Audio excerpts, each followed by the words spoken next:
to you about the patterns that we are having right now, and are yours getting amplified? So I wanted to share a little insight into what patterns are all about and why we might be having them, and of course, how to interrupt them.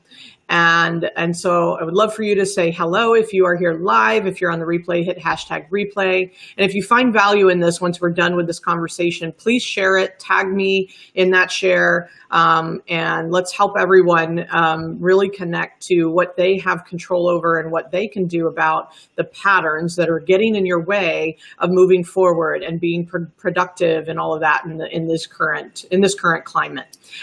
So if you're here, say hello. Hey, Angel. Oh, so good to see you. And please, if you do love it, give me some like and love, and make sure if you're on YouTube watching this, hit subscribe. Okay, so a couple things to remember. Patterns are something we create, right? And it is something our egoic identity likes to put in place in order to create familiarity, create more certainty. It's kind of like if I know what the pattern is, then I know what to expect, right? And so you hear me talk a lot about the ego and the false self. I tried to put small and soft all together. False and soft. Anyway, I don't even know what I'm saying.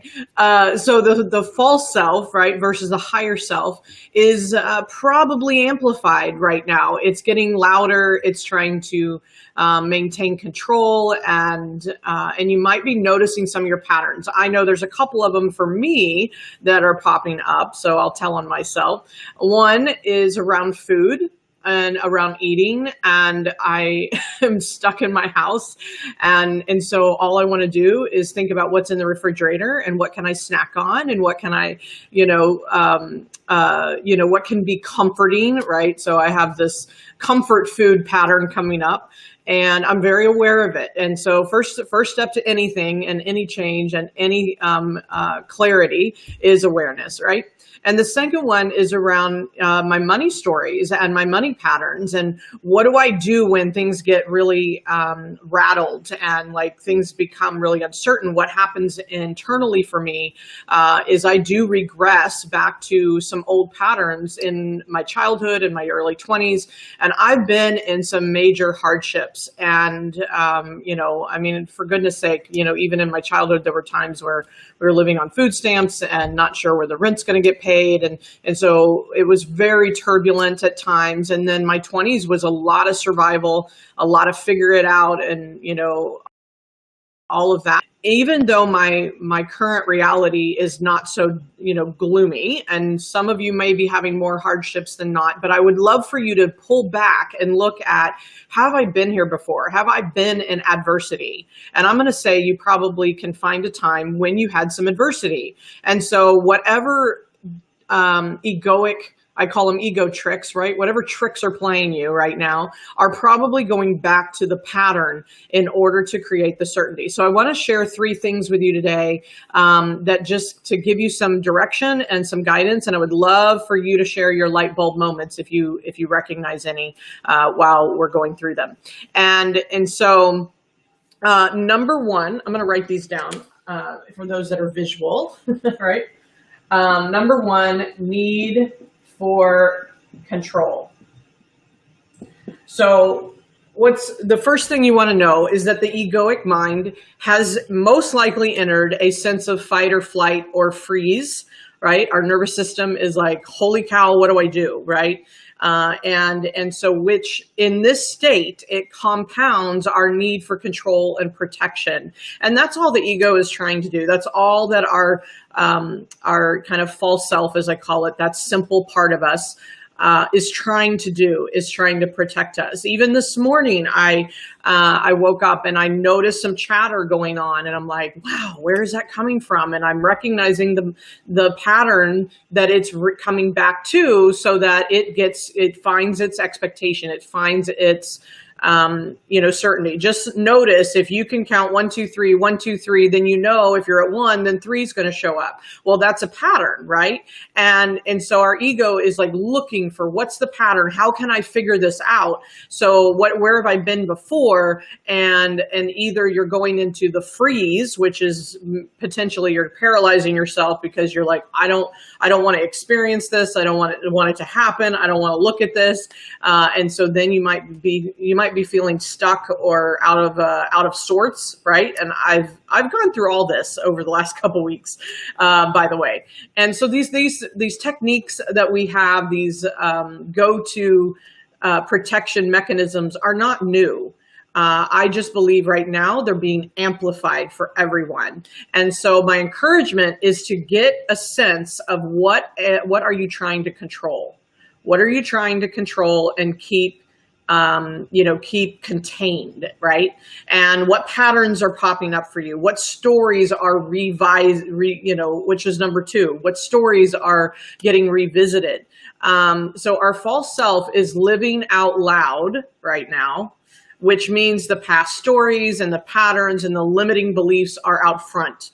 And they're showing up pretty quickly in order to obviously put a barrier between us and the circumstances that are going on, right? And so just remember, our stories are the ones we made up. And in that is the power. So let me write that down. Number 2 is stories are getting revisited. Right? So stories are getting, stories are getting revisited. And what we have to remember is that we're the creator, we're the author of those stories. And so if you want a different story, and if you certainly want a different ending to the story, right? Then you got to take ownership, personal ownership. That's the second must after awareness. You got to get aware that any of this is even happening, hence the reason I'm sharing this with you. And then look at the stories, own the stories. What am I saying? What am I believing? So for instance, if you have a money story that is about being broke or being, having to come back into restriction and deprivation, meaning you're not able to do what you want to do, you're not able to buy what you want to buy, and the circumstances in the bank account and all of this is starting to show up for you in a way that supports that story. Remember that the story is made by you. It is not made by the circumstance.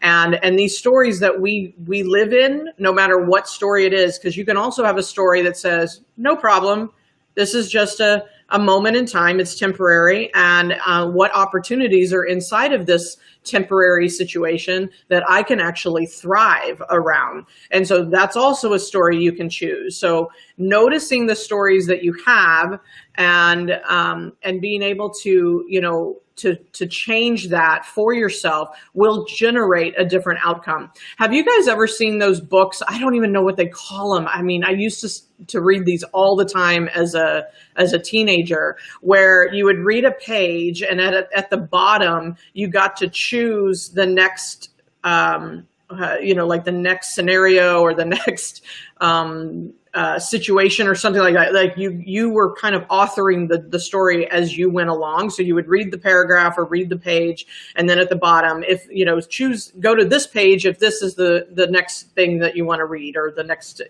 situation that you want to visit. And so basically you were in charge of how that authorship went. It was really cool. I don't even remember what they were called. I got to figure that out.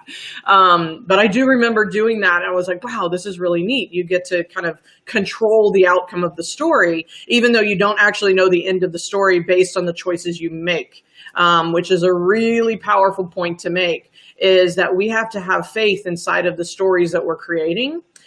Because it's really easy to go back to our patterns. Again, we're talking about patterns, and they're predictable, they're known, they're conscious, right? And meaning they're, if you know what the pattern is consciously, then you can make more decisions around what you expect.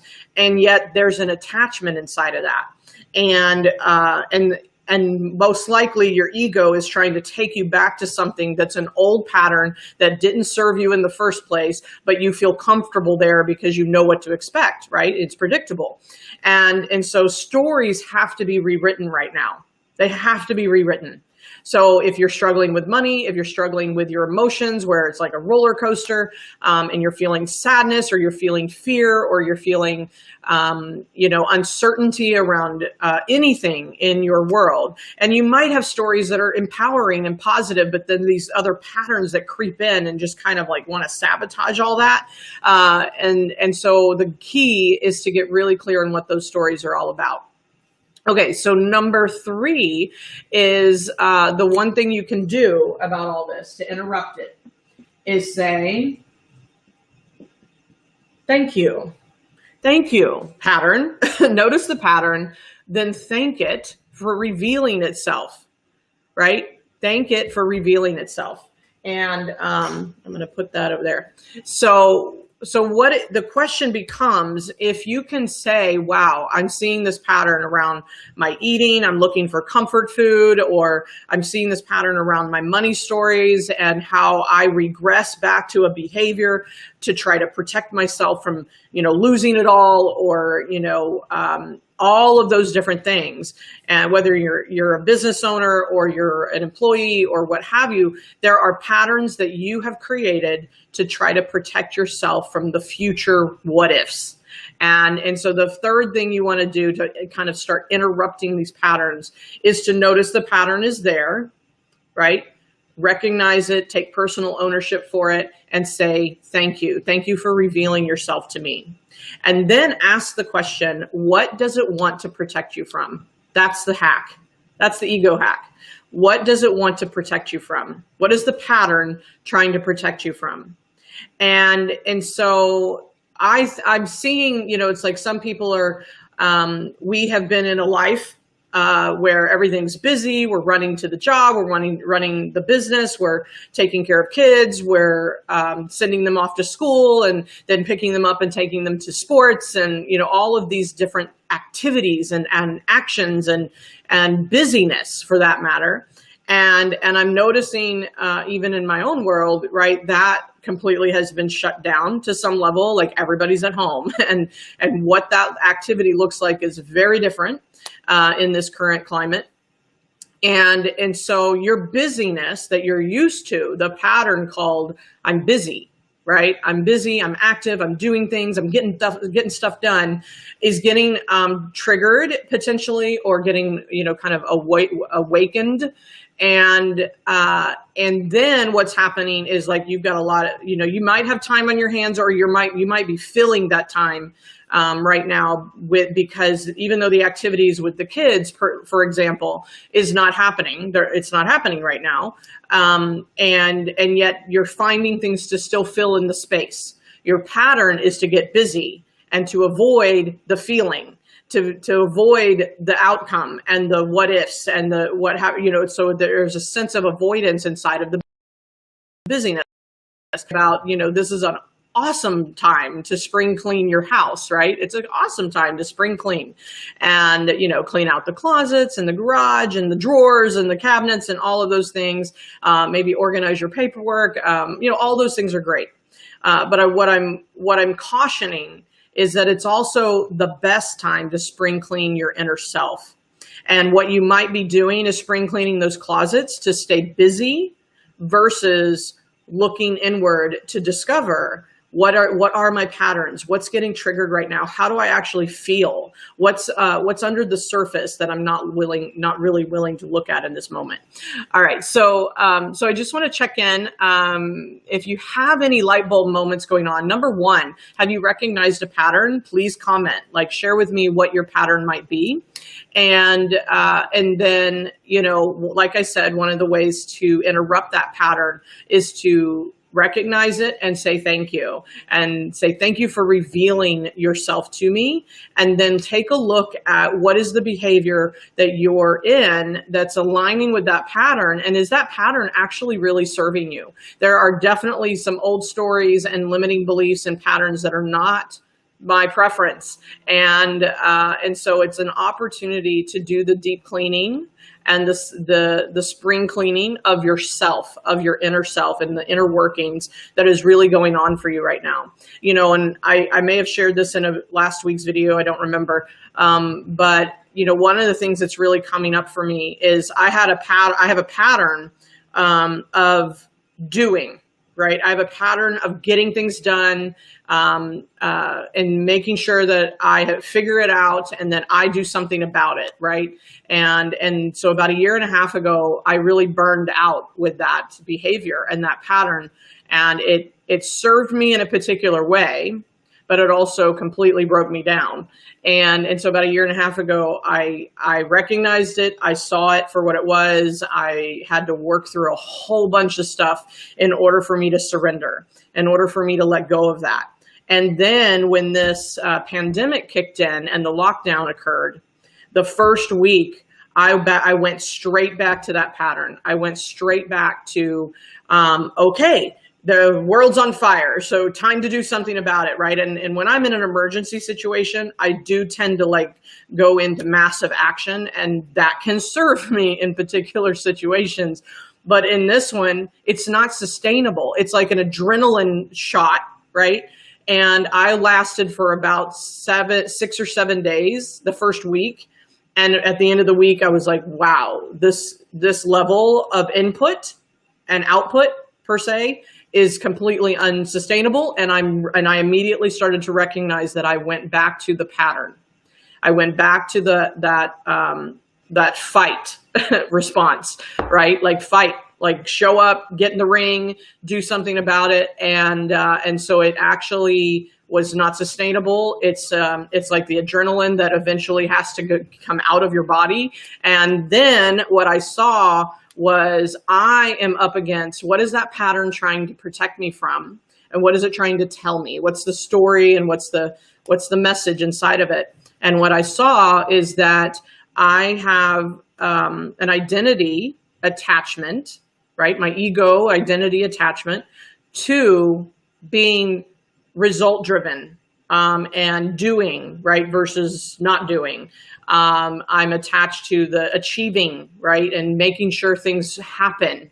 And so for most of my life, I've been in a pattern that's set in a story that says, if I don't do it, it won't happen. If I'm not the one that takes care of it, it doesn't get done. Right? That old story, that old identity just isn't good for me anymore, and it doesn't serve me anymore. And a year and a half ago, I recognized that profoundly. And then this situation showed up, this pandemic showed up, and immediately my pattern came back.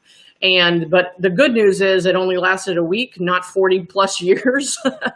And so inside of that thank you, right? That blessing was I was able to see my identity pivot that I needed to be in. And that is the question I get to ponder is, who am I if I'm not doing? Who am I if I'm not achieving and not getting results, right? And I get to experience whatever that sadness is, whatever feelings come up. Trust me, there are feelings around it, because it feels like I'm jumping off a cliff and I don't know if I'm going to land. I don't know if I'm going to make it. And so I know that this time of life right now is what I'm calling the death of the ego, meaning, and I don't believe I'm the only one. There's conversations I'm having with friends and colleagues and clients and people that are just really, there's an amplification. Like I said, their patterns are getting amplified, and there's this opportunity to dive really deep into the meaning of all of it. Right. And to identify what it is that this is trying to teach you. And no matter the circumstances, I mean, we could line up a list and write it on a whiteboard of the million different things that people perceive of the situation. And so nobody's right and nobody's wrong. It's literally just a perception. And so if we're going to have an outcome that is desirable, that grows us and expands us versus constricts us, and puts us back in the hole or puts us back in old patterns, We have to be aware. We have to take personal ownership of the fact that we are the author of our own stories, and then we get to choose how to rewrite them, and we get to choose how to interrupt the patterns. And so that's the message I really wanted to share with you. And right now I'm still in that space. I'm much more in the surrender to what if I'm just, my doing right now is being. Right. And not so much achieving. And that doesn't mean I'm not in action. You can see my threads, right? You can see my social media. I'm still showing up for you. I'm still taking actions, but they're more inspired actions. They're not forced actions. They're not, really that push energy. And so I just want to caution you, what is your pattern? What do you do in, an emergency situation or in a place where it feels really unpredictable? What's the pattern that comes back, and can it be sustained? And is it actually you becoming something more, or is it you regressing back to who you used to be? Are you becoming something more, or are you regressing back to someone you used to be? And the identity is getting threatened, which is what I call the death of the ego. The ego is trying so hard to hold on to what is certain and what is sure and what is, what was working before all this happened. And so it wants to go back to the old patterns to try to, make that happen. And so we've got to outsmart the ego. That's the game. That's what I'm all about. And so that's what's available for you. So number one, recognize what's going on. What are patterns all about? They're a need for control. They're a need to protect. And then number two, we are revisiting a lot of old stories potentially. And the idea is to identify what those are, what's serving you, what's not so great, right? What's really not serving you anymore. And when you've healed a lot and you've worked on yourself a lot and you've transformed a lot, it just doesn't, it doesn't mean that you're not going to revisit some patterns occasionally, like I am, right? And this is such an opportunity. The faster I can recognize it, the faster I can go, oh, wow, hold on a minute. I'm regressing. Then I was able to shift it and transform it one more time, right? So it was a powerful recognition. And then, of course, number three, to interrupt that pattern, say thank you to it for revealing itself, and then ask the question, what does it want to protect you from? What is that pattern trying to support you with? And it's your friend, yet we have to be our higher self. Our higher self is going to move us through this and have us thrive because of it, and show us the way and give us the guidance, and it knows what needs to be done.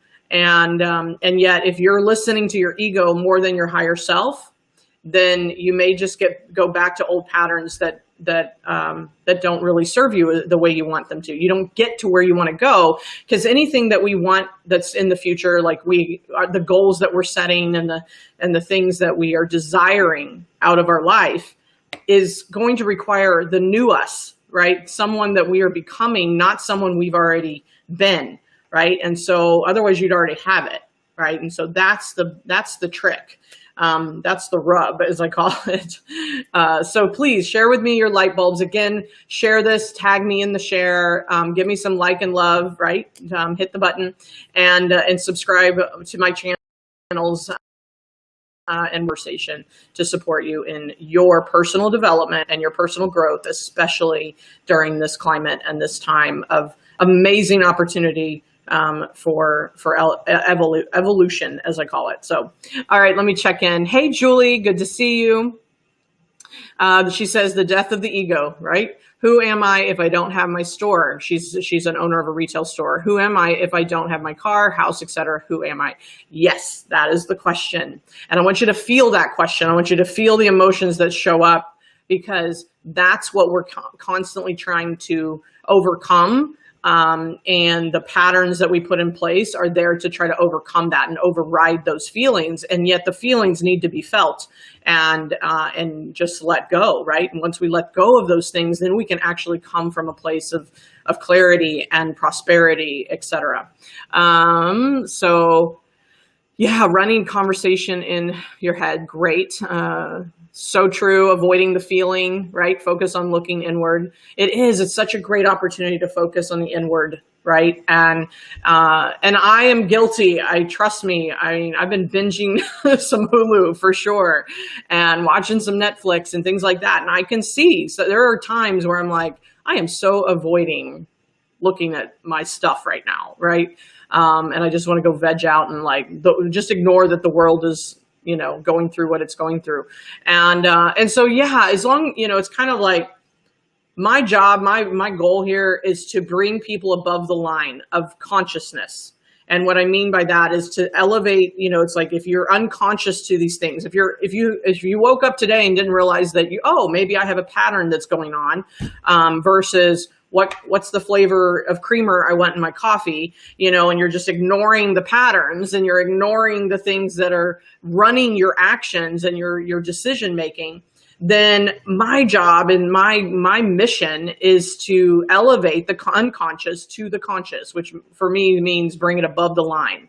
Bring this above the line, because as soon as you're in the conscious space and you're aware of it, right? Awareness, number one, then you can take personal ownership and then you can change it, or you can do something about it and you can transform it, right? So that's my goal.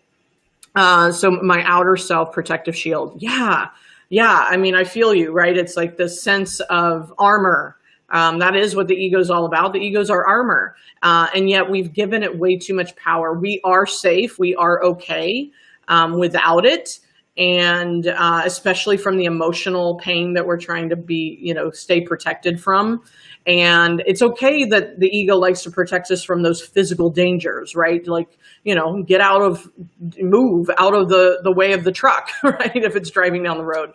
But it doesn't know the difference between the emotional pain and the physical pain. So it's constantly trying to keep us away from emotional pain. And those sensations that we adopted many years ago in our childhood, where we took on a lot of emotional, narratives and such. I call them belief loops. They keep looping until we bring them to above the line, right? So very cool. Carl, I'm a tennis player, so I'm all ego. Got it. Good physical activity, though, right? So very powerful. Thanks for being here. Again, share your light bulb moments, and I will be back for more. Thank you for sharing and being here with this conversation. And now let's go get more brave on, right? I talk about brave, and that is about facing yourself. It's not just about going and doing something really scary, other than that creates the need for you to face your fears and face yourself and understand who you are and what you're capable of. But I'm saying this is an opportunity to dive inward and go, wow, that was brave, to be willing to experience those things that I wasn't willing to experience. And when we self-lead from that place, then our families are positively impacted. Our lives are positively impacted. Our communities, our team members, everybody, right? So we become the ripple effect for the change that we want to see in the world. All right, until next time, let's go get our brave on. Talk to you soon.